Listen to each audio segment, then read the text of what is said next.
Hi, my name is Sue. I know that a lot of you know me because a lot of you read my blog about my German-Russian heritage, and you also follow my work at farms where we grow farmers. I get asked this question a lot. How do people eat local foods all year long? We live in North Dakota. It's cold and snowy and things freeze into the ground or they don't grow at all.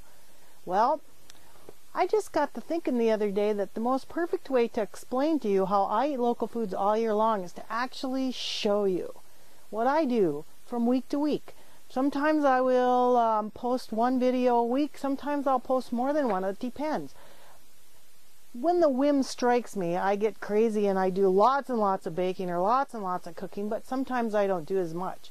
All I know is that I think that if I show you by example, maybe you'll begin to understand that it is possible to eat locally grown foods, raise your own foods, purchase foods from farmers, and eat really a good, healthy diet.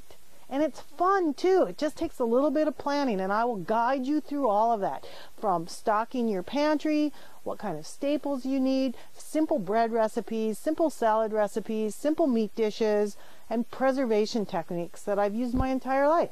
And I thought, what better place to start talking about this than today in the hoop house, where it is just about 70 degrees in here. I have lettuce growing over there against the side that we're still eating. I have hairy vetch growing to help improve the soil. I'm sure it'll come up a little better in the spring, because you know what? Today is November 14th. Can you believe that? I'm standing outside in a little fleece jacket and my slippers actually to talk to you today about local foods in my hoop house where it's almost 70 degrees. Do you kind of get where I'm going at? Do you kind of get what I'm going for here? It is possible to do things, and it is really much more enjoyable to know where your food comes from. It's really a pleasure to be able to share cooking skills with your grandkids, which is something else I hope to do. But first of all, I'm going to run you through a couple basic things. And so today's video is a little introduction of myself. I live north of Mandan on about 1 1/4 acres with my husband, who's retired and built me this hoop house this year. We funded it with a grant to grow in the hopes that we might start a transplant business. But in the meantime, I can't wait to see what I can grow in here.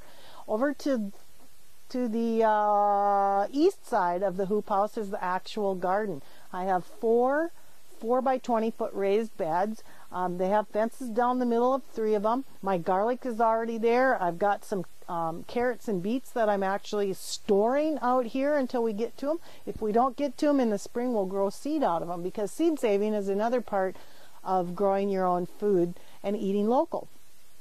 We live along the river, but we're not actually on the river, so we do have access to some groundwater that comes up in our little canal from the river, from the Missouri River, and we do use that for irrigation purposes.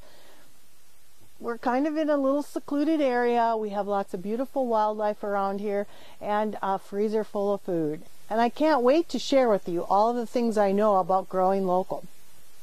If at any time you have questions, or you would like to know something that I probably glossed over or didn't spend a lot of time on, or maybe just a completely off-the-wall question that you have about growing, baking, canning, freezing, whatever, don't hesitate to ask.